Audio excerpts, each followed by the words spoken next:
Na Europa, o único Estado desde o século XIII mantém as mesmas fronteiras com a Espanha, o seu único vizinho. Talvez por isso, no século XV, em paz com a Espanha, tenha virado as costas à terra e se tenha voltado para o mar. A partir de 1415, criou um império que se espalhou pelos outros 4 continentes e que manteve até ao século XXI, só terminando quando Timor se tornou independente em maio de 2002. Esteve sempre, desde o século XIV, pelo menos, ligado por alianças à potência marítima e muito aliado do continente, procurando manter-se neutral nas crises e conflitos que nele ocorriam. O que não logrou na Guerra da Sucessão de Espanha, 1702 a 1714, na Guerra dos 7 Anos ou do Pacto de Família, 1756 a 1763, na qual só participou esporadicamente em 1762, na sua fase final, sendo entre nós esta guerra conhecida pela designação de Guerra Fantástica. E ainda na Guerra Peninsular, de 1801 a 1814, considerando a tese do professor Dr. António Pedro Vicente, que nela inclui a chamada Guerra das Laranjas. Diz-nos o professor Dr. António Telmo, catedrático de História da Academia Militar Portuguesa, que, e cito, com fatores de originalidade tão marcantes, é normal que Portugal tenha desenvolvido igualmente uma arte militar própria, obtida ao longo de 9 séculos de guerras frequentes em todos os continentes, onde teve de enfrentar desde os grandes poderes mundiais a pequenos poderes locais. Fim de citação. Acontece, no entanto, que nos últimos anos do século XIX e nos primeiros do século XX, as situações interna e externa portuguesas eram de uma enorme instabilidade política, económica e financeira. Em Portugal, desde o regicídio, em 1908, era larvar uma guerra civil intermitente, marcada pelo aumento das divisões sociais, pelo armamento ilegal de setores significativos da população, pela saída frequente dos militares dos quartéis para intervirem na vida política interna e pelo uso generalizado da violência na sociedade.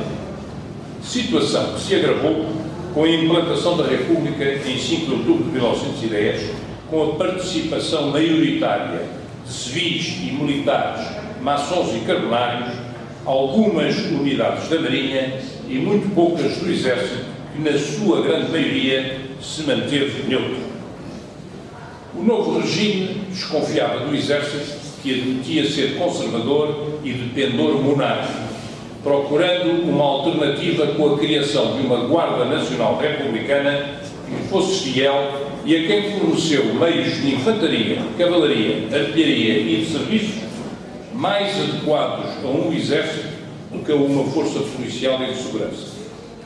Temia a Espanha de Afonso XIII, que não escondia a vontade de deitar a mão a Portugal se a oportunidade surgisse, e para isso tinha obtido o acordo da França.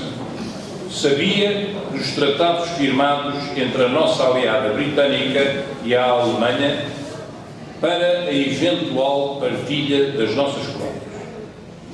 3 anos depois da implantação da República, quando, como veremos, tudo ainda se mostrava incerto e instável, a Grande Guerra foi vista como uma oportunidade para o regime mostrar as suas capacidades e se afirmar perante uma Europa que continuava a olhá-lo muito desconfiado. Vejamos rapidamente a situação portuguesa imediatamente antes e no início da guerra. Politicamente, o país encontrava-se fortemente dividido entre guerristas ou beligerantes e antiguerristas ou pacifistas.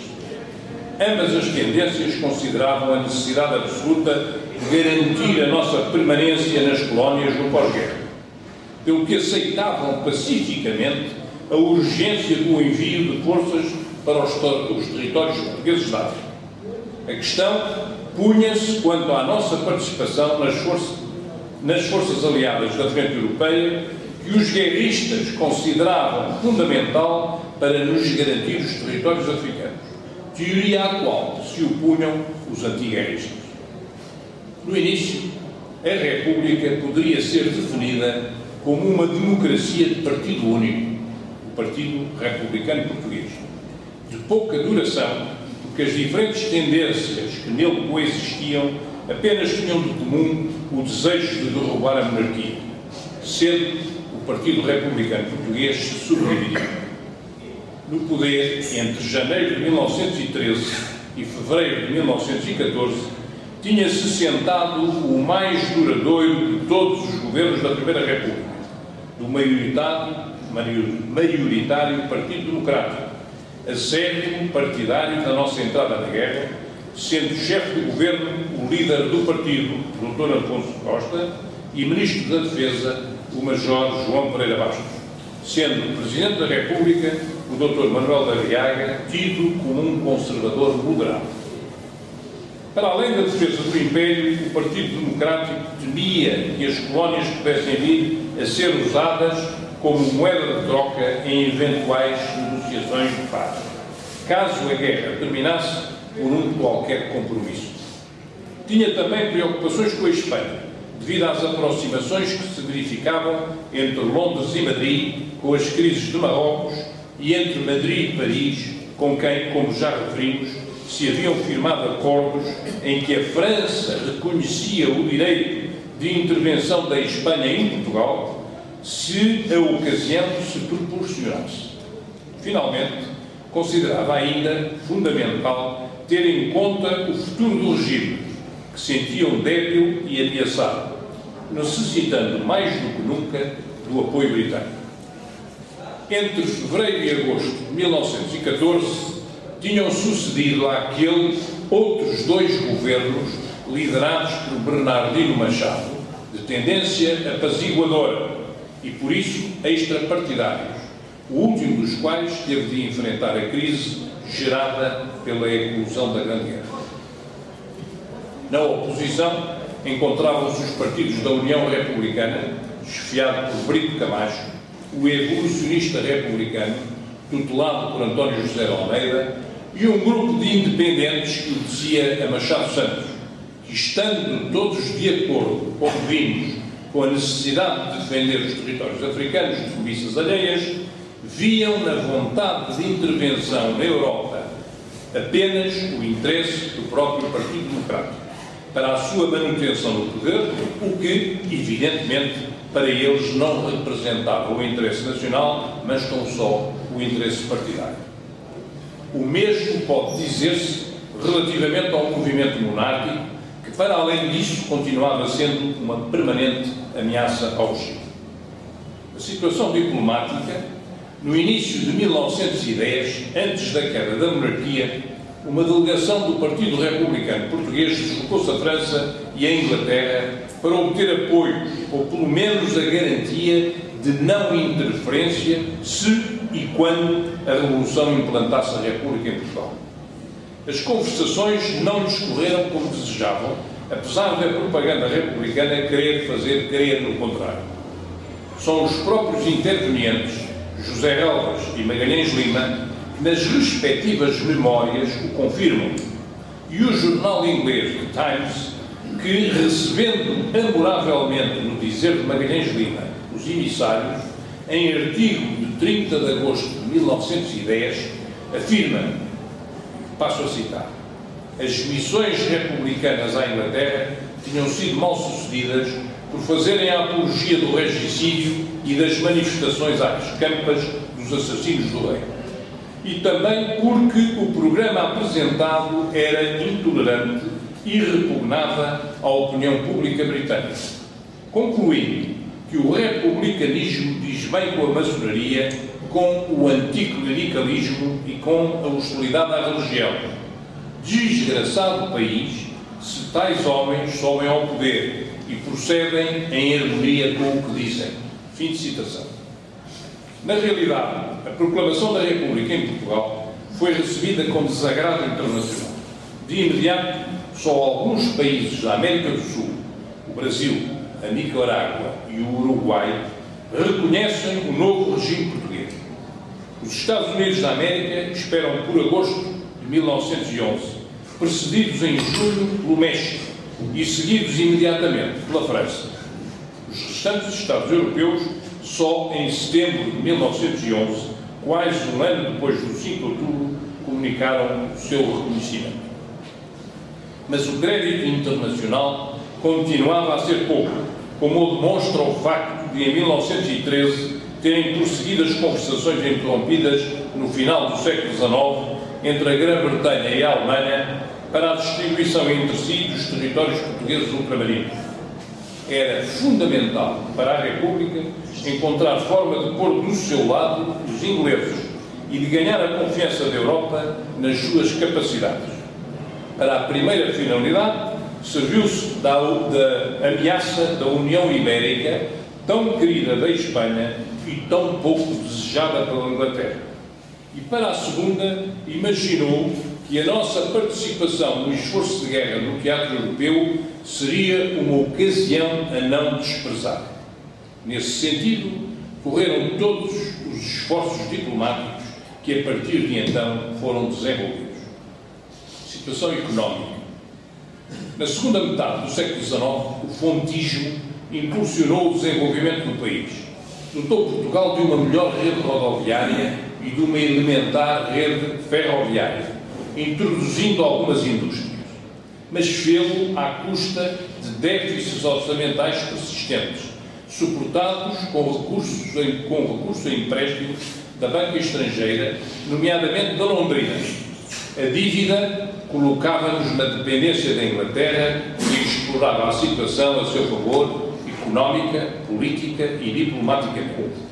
Em 1898, Portugal pensou seriamente em obter dinheiro com a venda de território e logo a Inglaterra acordou com a Alemanha o modus faciendi da distribuição.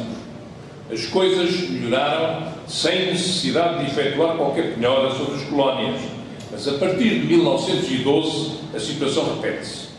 Em agosto de 1913 é rubricado um novo acordo em que se previa a divisão de Angola e Moçambique entre as duas potências e a entrega à Alemanha das ilhas de São Tomé e Príncipe.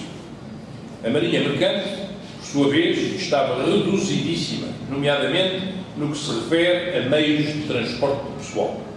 Só a partir de 1918 se conseguiu montar um serviço de comboios para a França com 2 navios mercantes transformados em cruzadores e escoltados por 2 contratorpedeiros, sendo necessário, por vezes, fazer viagens sem escolta. Até lá, houve que recorrer ao apoio da Inglaterra. Situação delicada. Imediatamente após o 5 de outubro, é nomeada uma comissão para a reorganização do Exército. E logo em maio de 1911 é publicada a respectiva lei que transforma o Exército Profissional Português da Monarquia num exército de conscrição, segundo o modelo suíço, que não seria implementado na sua totalidade conceptual, mas nem com a celeridade que seria indispensável. Nas vésperas do deflagrar da guerra, Portugal dispunha de umas forças armadas em completa desagregação, situação que se agrava com as cedências posteriores do pouco que havia à Inglaterra e à França, deixando-nos sem fardamento, sem armamento e sem equipamento. Há um cartoon da época em que os soldados estão formados seminus na frente de um Afonso Costa que lhes diz com ar severo, e cito: o armamento já se cedeu, o fardamento ardeu, vão com o fato que Deus lhes deu. Fim de citação. Os oficiais estavam muito mais preocupados com a política, na qual intervinham ativamente, do que com as suas unidades. Os comandantes eram permanentemente desconsiderados e desautorizados, pois oficiais seus subordinados eram amigos e camaradas de outros altamente colocados em termos políticos, ou com influência sobre eles, que se intrometiam, dando contra-ordens em matérias da exclusiva competência dos comandantes. Por outro lado, as influências partidárias provocavam a existência de oficiais beligerantes e pacifistas, que nas respectivas unidades iam defendendo as suas respectivas teses. Em 1914, os oficiais do quadro permanente realmente existentes totalizavam 2.567, 105 coronéis, 129 tenentes-coronéis, 228 majores, 795 capitães, 1.310 subalternos, sendo 48 do Estado-Maior, 1.236 de Infantaria, 368 de Artilharia, 267 de Cavalaria e 143 de Engenharia. Os restantes 505 distribuíam-se pelo Serviço de Saúde, Administração Militar, Secretariado e quadros auxiliares. Com esta situação, vamos então entrar na guerra. Já em 1911, o general von Bernhardi, alemão, publicava a opinião de que se devia fomentar por todos os meios a expansão dos territórios coloniais alemães, admitindo que tal seria possível por meios pacíficos se um previsível desastre financeiro ou político em Portugal desse ocasião à aquisição de parte das colónias portuguesas. Como vimos, num só ponto havia concordância entre as várias fações políticas portuguesas: a necessidade de garantir a posse das colónias. Fácil foi, pois, determinar o imediato reforço dos efetivos militares do exército colonial, mal equipado, mal armado e, acima de tudo, mal enquadrado por falta de graduados e de guarnições disciplinadas e motivadas. Havendo conhecimento das ambições coloniais da Alemanha, logo em 18 de agosto de 1914, são mobilizados 2 destacamentos mistos destinados a Angola, 1.525 homens, e a Moçambique, 1.539 homens. O destacamento de Angola era constituído por um batalhão do Regimento de Infantaria 14, um esquadrão do Regimento de Cavalaria 9, uma bateria do Regimento de Artilharia de Montanha de Viana do Castelo e uma bateria do primeiro grupo de metralhadores, apoiados por Serviço de Saúde e pessoal da administração. O destacamento de Moçambique ficou constituído também por um batalhão do Regimento de Infantaria 15, um esquadrão do Regimento de Cavalaria 10, uma bateria do Regimento de Artilharia de Montanha de Évora e por serviços de saúde e de administrativos. As forças de Angola ficam sob o comando do Tenente-Coronel Alves Roçados e as de Moçambique do Tenente-Coronel Massamo de Amorim, ambos com larga experiência anterior dos respectivos territórios.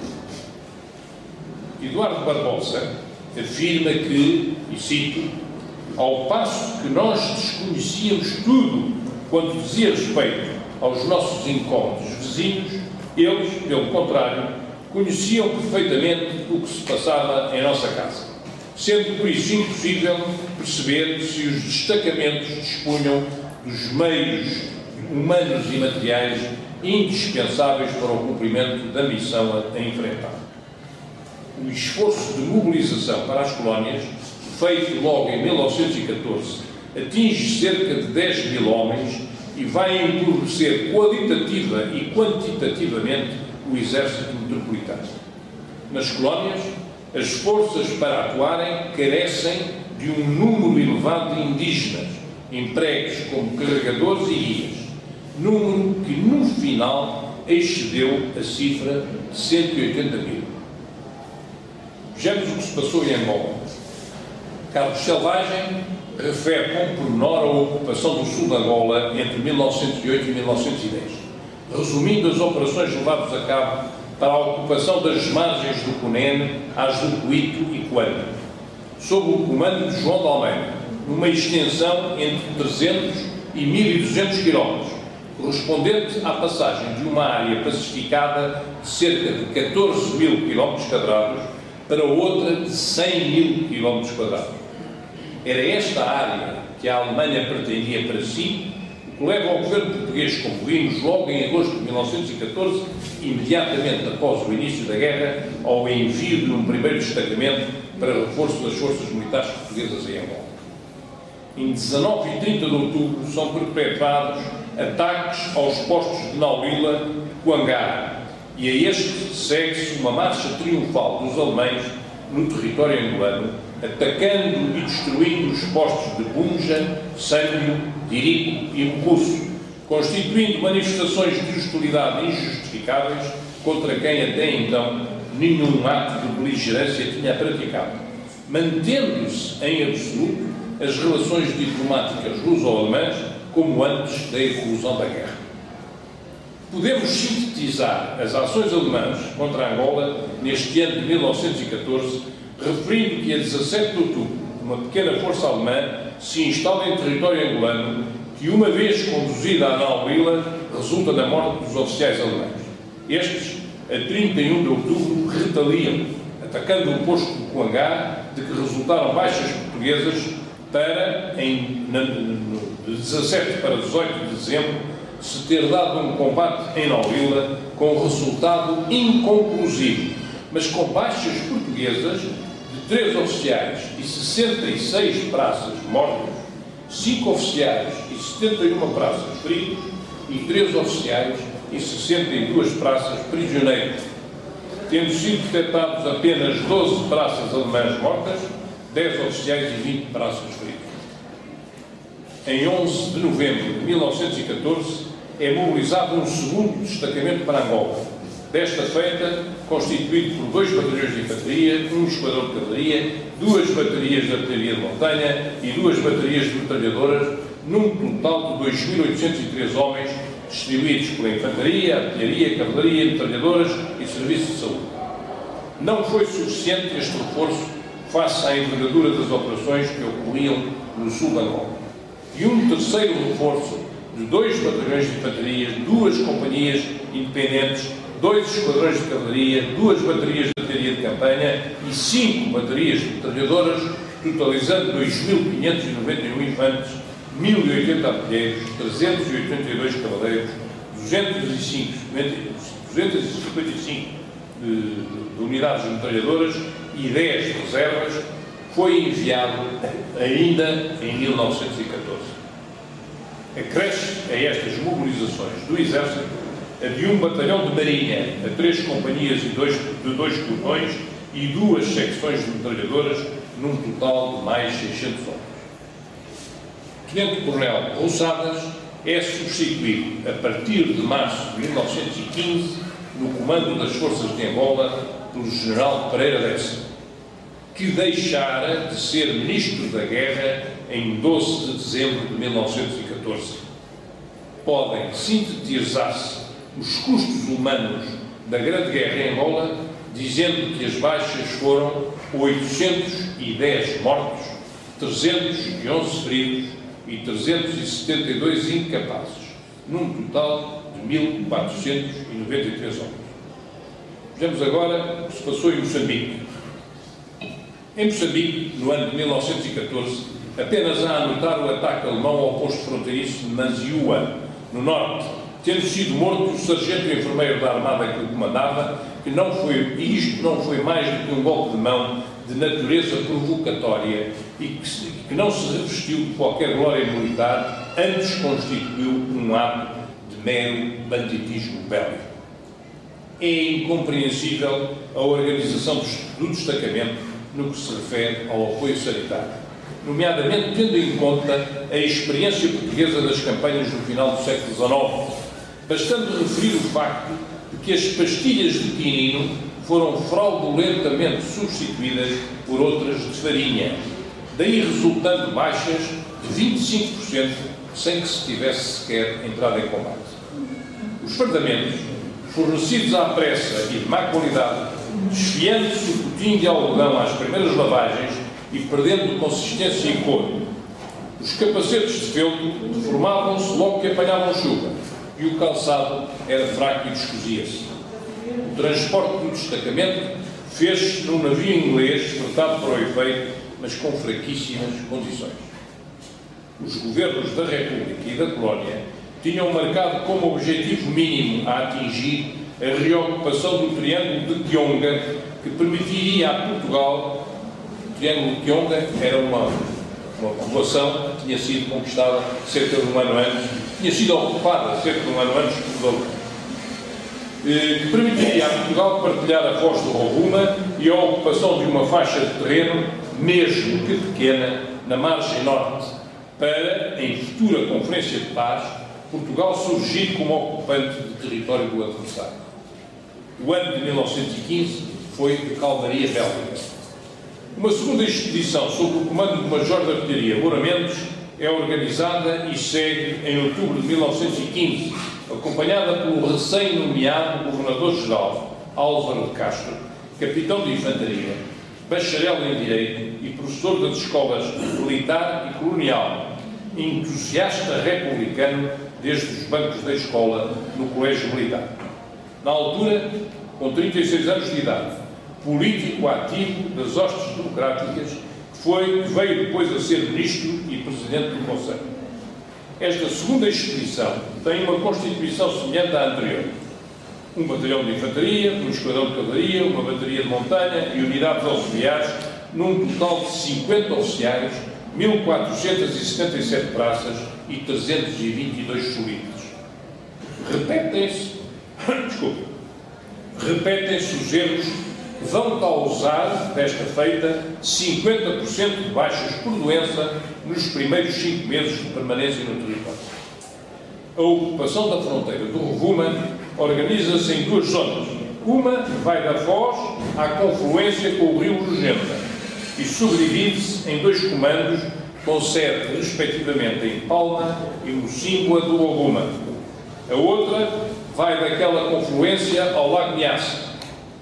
Plano Geral de Operações mantém, como do antecedente, os objetivos da ocupação de Quionga e de uma parcela de terreno no sul da colónia alemã. Foi possível atingir com êxito o primeiro, mas o segundo, apesar de grande esforço bem executado, foi mal sucedido. A partir de meados de 1916, é organizada uma terceira expedição metropolitana, a mais forte, constituída por 3 batalhões de infantaria, que, sob o comando do general Ferreira Gil, deixaram Lisboa em maio de 1916, tendo desembarcado em Palma em julho. Pode ainda considerar-se uma 4ª expedição, que, no entanto, já chegou ao território com a guerra terminada. Nela se incluiu o que poderemos considerar como a primeira esquadrilha de aviões em campanha. Resumidamente, foram mobilizados para Moçambique 38.701 homens, sendo 1.128 oficiais, 682 graduados europeus, 28.891 praças, 8.000 auxiliares e 90.000 carregadores, dos quais 30.000 para servirem as forças britânicas. Sofreram 6.395 baixas, das quais 4.811 mortos. Destes 4.811 mortos, só 143 em combate, todos os outros por doença. Feridos 301 e incapazes 1.283 em resultado de ferimentos em combate. A atividade naval. A Armada não estava preparada para as missões que vai enfrentar, com características bem diversas das que foram pedidas nas campanhas de pacificação do final do século XIX e princípios do século XX. Dispunha de 5 cruzadores, 3 contra-torpedeiros e 3 canhoneiras, tornados obsoletos pela rápida evolução dos armamentos navais dos primeiros anos do século XX. A expedição a Angola, mal organizada, é a primeira a sofrer, logo em 1914, uma imensa derrota que, não tendo sido estrategicamente conclusiva, não deixa de ser um desastre face aos resultados catastróficos para nós que atrás apresentamos. Em Moçambique, as primeiras expedições sofrem centenas de baixas sem sequer entrar em combate, consequência das deficientes condições sanitárias e de transporte. A Marinha empenhou na escolta dos transportes de tropas os seus mais poderosos meios navais, os cruzadores. A Armada mobiliza para Angola, como já se referiu, um batalhão de marinha a 2 companhias. Batalhão este que cumpriu exemplarmente as missões que lhe foram confiadas, merecendo do general Pereira Dessa a referência que passo a citar. julgo merecedor de especial menção o Batalhão de Marinha, uma unidade de elite cuja têmpera fica definida dizendo que foi o mais resistente nas marchas e o mais esforçado nos combates, destacando-se, entre outros, o primeiro-tenente Afonso de Cerqueira. Despacha, a Marinha despacha, em 15 de dezembro de 1915, o cruzador Adamastor para a Índia, mas após a declaração de guerra alemã é decidido destiná-lo para o apoio das operações no norte de Moçambique, juntando-se à canhoneira Chaimite, aos vapores Luabo, Prebano e Pungue e às leixas canonheiras Salvador, Sena e Tete, da Esquadrilha do Zambeze. Em maio de 1916, quando os escaleres do navio procediam a um reconhecimento na foz do rio Rovuma, as tropas alemãs, estacionadas na margem esquerda, abriram fogo contra aquelas embarcações, ripostando o Adamastor com o bombardeamento das posições inimigas. O que repetiu no dia seguinte, com o apoio da Chaimite, enquanto uma força de desembarque ocupava o posto alemão da ilha de Namaca, onde, apesar das baixas sofridas, 3 mortos e 6 feridos, ficou estabelecido um reduto artilhado guarnecido por pessoal da Marinha. Na sequência do golpe militar de Sidónio Paes, a 8 de janeiro de 1918, foram deportados para Moçambique 240 praças da Marinha que tinham lutado contra aquele movimento. Com elas e outras voluntárias, o Ministro da Marinha, Comandante Carlos da Maia, constituiu um novo batalhão de Marinha a 3 companhias e uma bateria de 6 metralhadoras para operar em Moçambique, tendo seguido para Quelimane e depois para Aragón e Gilé, pacificando a região suburbada pela passagem dos alemães. Esta é a tal 4ª expedição que já lá chegou, quando praticamente já não havia guerra. Vejamos agora a mobilização para a Flandres. Como referimos atrás, o Partido Democrático considerava como única forma de verdadeiramente garantir a posse das nossas colónias no pós-guerra a nossa beligerância no teatro europeu. E, nesse sentido, deu prioridade diplomática às negociações com a Grã-Bretanha que conduzissem a esse desidrato. Os guerristas pensavam que se Portugal lutasse ao lado dos aliados no principal teatro de operações, de modo a que a sua intervenção fosse visível e importante, a Grã-Bretanha jamais se atreveria a dividir o Império Português ou a usar as colónias nacionais como moeda de troca num eventual tratado de paz com a Alemanha. Que, com essa beligerância, se afastava o perigo de uma intervenção espanhola, pois os aliados não permitiriam uma invasão de Madrid e, ainda, que se assistiria a uma explosão de patriotismo, unindo toda a nação à volta do regime e do governo do Partido Democrático. Será, provavelmente, o único caso em que um país tudo faz para ser admitido como beligerante, enquanto os seus aliados o não querem ver senão como não beligerante. Certamente porque a instabilidade e pouco crédito internacional em que a República caíra não lhes dava garantias de que, em vez de apoio, ela se tornasse num peso morto. Lembro que, durante o período da guerra, entre 1914 e 1918, a República Portuguesa teve como chefes de Estado 5 presidentes. 14, 18, 4 anos. Teve como chefes de Estado 5 presidentes e 10 governos, que alternaram entre partidos guerristas, 5, e antiguerristas, 3, e até com ditaduras, 2. Os 8 ministros da guerra desses governos foram todos de muito curta duração, com uma média de 6 meses, em que alguns não ultrapassaram os 2 meses de desempenho e eram, na sua maioria, militares de baixa graduação.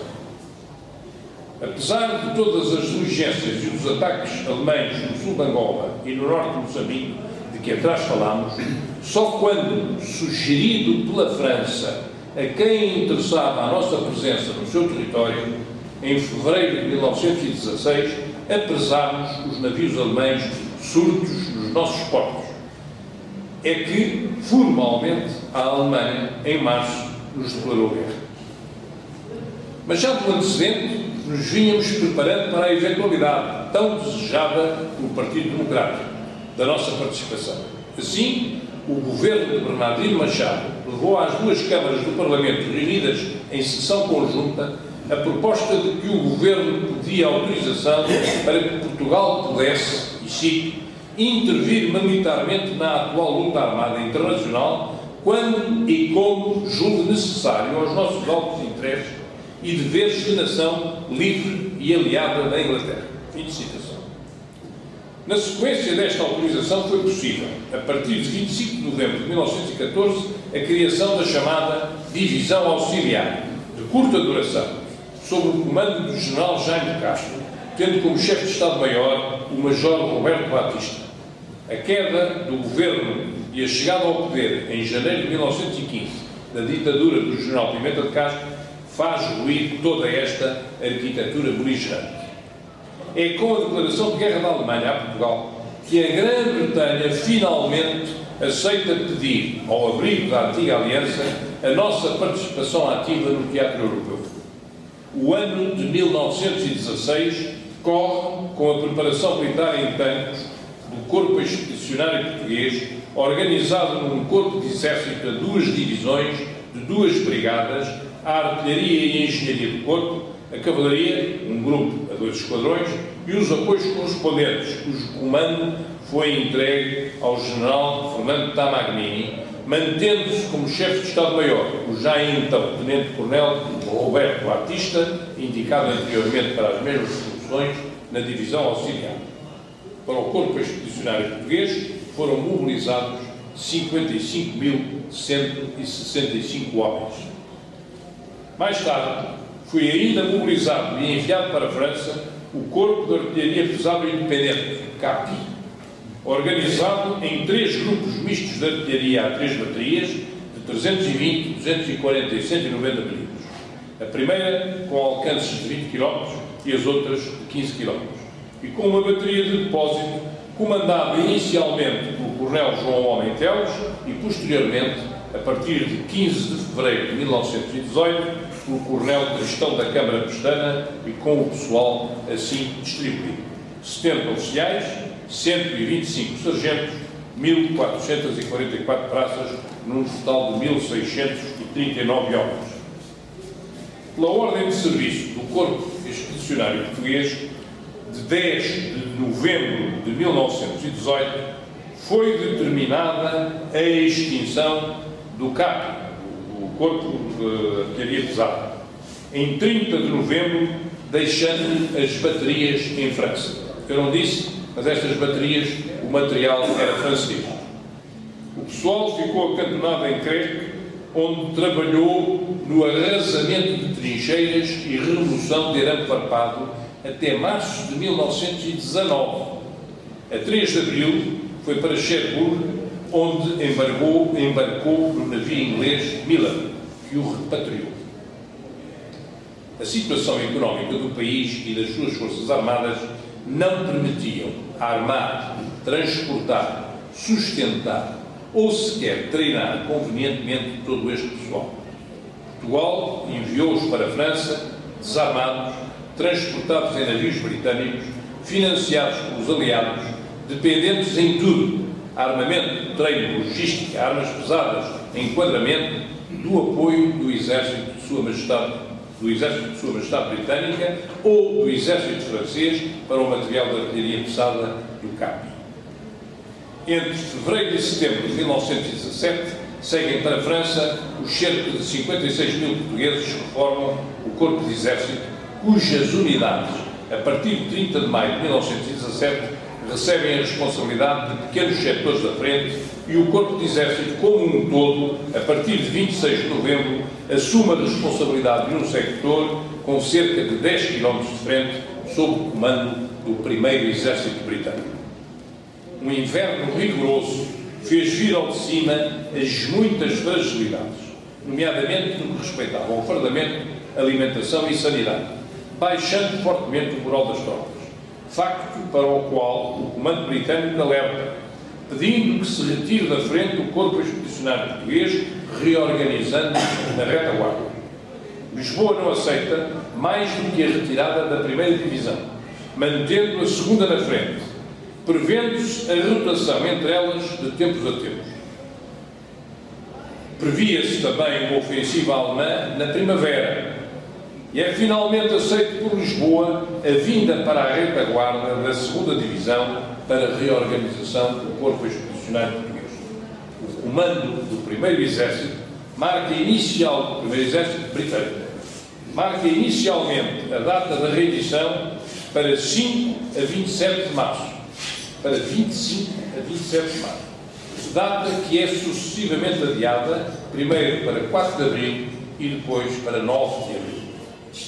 Nos primeiros dias de abril de 1918, a segunda divisão, com 30% de baixas no geral e 40% nos oficiais, guarnecia com 3 brigadas, 9 batalhões, uma frente assaz longa e justamente em 9 de abril, o dia em que se devia efetuar a rendição, a Alemanha lança a sua ofensiva, tendo como eixo principal do ataque, e não certamente por acaso, o setor da segunda divisão do Corpo Expedicionário Português, atacando com unidades de assalto de elite numa superioridade numérica de 4 para 1, precedido de uma intensa barragem de artilharia e de gases numa madrugada de muito nevoeiro. Em cerca de 12 horas, a segunda divisão é desfeita com uma unidade combatente, restando a pequenos núcleos de unidades que combatem ainda durante mais alguns dias. O ataque secundário alemão cai sobre a 40ª Divisão Britânica no limite norte da segunda Divisão Portuguesa e também esta vê 2 das suas 3 brigadas desfeitas logo nas primeiras horas e retira para a retaguarda no fim do primeiro dia, muito desfalcada, com cerca de 1/3 de baixas. Entre abril e novembro, o que resta do Corpo Expedicionário Português é reorganizado e passa a participar em trabalhos na retaguarda. Algumas das suas unidades, a nível de companhia e batalhão, voltam a combater, desta vez integradas em unidades britânicas, nunca tendo chegado a refazer-se o Corpo Expedicionário Português como Corpo de Exército, nem sequer como divisão. As baixas portuguesas em França atingem números que se elevam a 21.267 homens, sendo 2.086 mortos, 5.224 feridos, 7.279 incapazes e 6.678 prisioneiros. Algumas considerações finais. Apesar de formalmente o estado de guerra só ter sido declarado em março de 1916, é facto que desde 1914 a Alemanha, em África, nos ia tratando como inimigo, mesmo sem que para tal houvesse quaisquer razões, a não ser o grande interesse que tinha em apoderar-se de partes do nosso território colonial. Segundo o professor António Telmo, a entrada de Portugal na Grande Guerra é um caso atípico, com traços de originalidade, porque, a beligerância não é solicitada, mas sim provocada de forma ativa por um único partido, que é o Partido Republicano, mais forte e radical. 2. A Guerra Civil larvada em Portugal já tinha começado em 1908. 3. O conflito interno é agravado pela guerra e passa a ter como ponto de clivagem principal as divergências entre guerristas e antiguerristas. 4. A frente interna da guerra é essencial para compreender o que se passa nas outras, o eixo à volta do qual se articula a conturbada beligerância nacional. 5. A principal motivação portuguesa para entrar na guerra é de política interna. 6. Portugal não tem qualquer objetivo de engrandecimento territorial. E, finalmente, 7. Uma das principais motivações externas para entrar na guerra é de melhorar as relações com o secular aliado, que não esconde o seu desprezo pelo radicalismo e irrealismo do regime que vigora em Portugal desde 1910. Fica claro que o empenhamento de Portugal na Grande Guerra não se limitou ao envio do Corpo Expedicionário Português e do Corpo de Artilharia Pesada Independente Maraflanes, mas também por um empenhamento na África Ocidental e Oriental que não foi menor do que o europeu, em meios e homens, e teve consequências ainda mais gravosas. Bastando lembrar que dos 7.712 mortos, 5.621, 72,5%, foram em terras da África. Julgo ter sintetizado os aspectos principais da participação de Portugal na Grande Guerra de 1914 a 1918, por forma a tornar inteligíveis as motivações, os meios empenhados e as consequências dessa participação. Muito obrigado pela vossa atenção.